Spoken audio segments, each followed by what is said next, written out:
Assalamualaikum warahmatullahi wabarakatuh. Halo sahabat-sahabatku, semoga sehat selalu ya.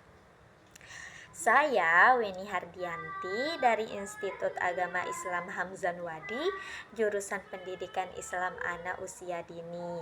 Dan dosen saya yang memberikan tugas adalah Ibu Muslihatun Maulidian MED.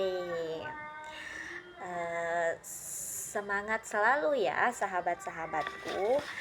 Di sini saya akan menyampaikan atau menjelaskan materi pembelajaran yang mencakup definisi anak non-normatif serta pentingnya kerjasama dalam penanganan mereka dan langkah-langkah konkret yang dapat kita ambil oleh masing-masing pihak yang terlibat.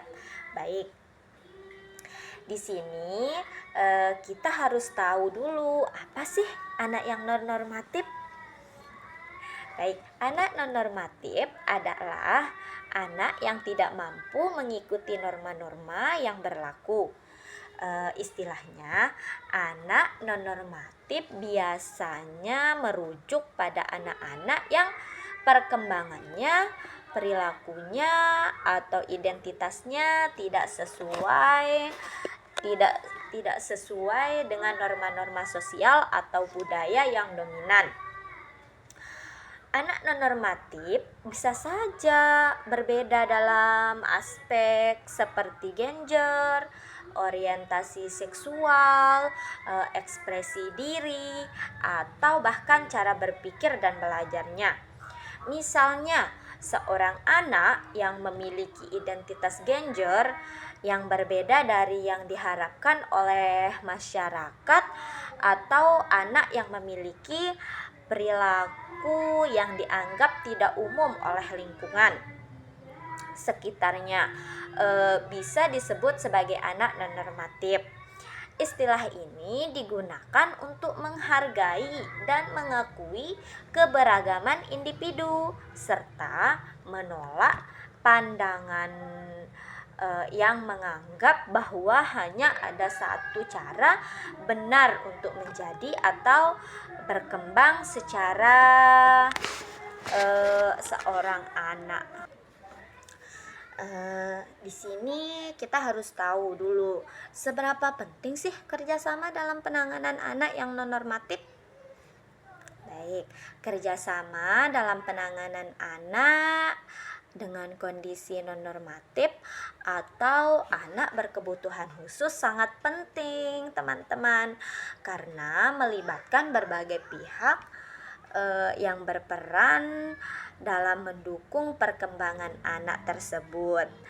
Anak non-normatif mungkin memiliki kebutuhan khusus dalam pendidikan, kesehatan, atau perilaku yang memerlukan pendekatan lintas disiplin. Dan di sini pentingnya kerjasama yang harus kita perhatikan. Satu, pendekatan terpadu. Kerjasama yang memungkinkan pendekatan yang lebih komprehensif dalam menangani kebutuhan anak, menggabungkan keahlian dari berbagai bidang seperti pendidikan, psikolog, terapi, dan kesehatan. Yang kedua, konsistensi dalam dukungan. Dengan adanya kerjasama, semua pihak yang terlibat dapat menerapkan strategi dan pendekatan yang konsisten yang penting untuk perkembangan anak. Yang ketiga, pengambilan keputusan yang inklusif.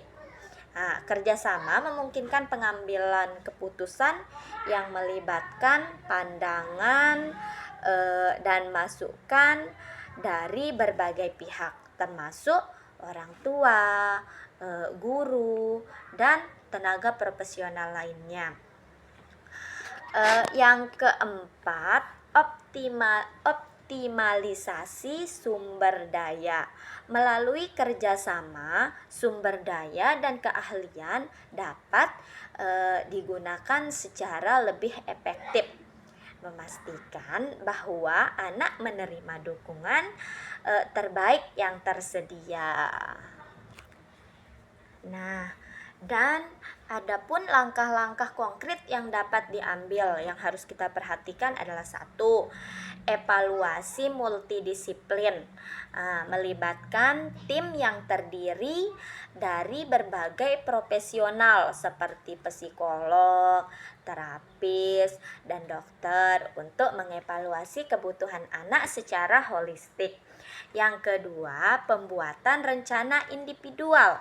Nah, kita harus menyusun rencana pendidikan dan perawatan yang disesuaikan dengan kebutuhan khusus anak dengan melibatkan semua pihak terkait termasuk keluarga.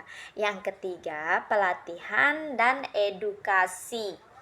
Nah, di sini kita akan mengadakan pelatihan bagi orang tua, guru, atau tenaga pendidik mengenai kebutuhan dan pendekatan terbaik dalam menangani anak yang menderita kondisi yang non normatif. Yang keempat, komunikasi terbuka. Nah, mendorong komunikasi yang rutin dan terbuka antara semua pihak, termasuk orang tua, sekolah, dan tenaga kesehatan untuk memastikan bahwa semua informasi penting mengenai anak dibagikan dan dipahami dengan baik. Yang kelima, monitoring dan evaluasi berkala. Kita harus melakukan pemantauan dan evaluasi berkala terhadap perkembangan anak serta menyesuaikan strategi atau rencana jika diperlukan. Yang keenam, mendukung emosional dan psikososial.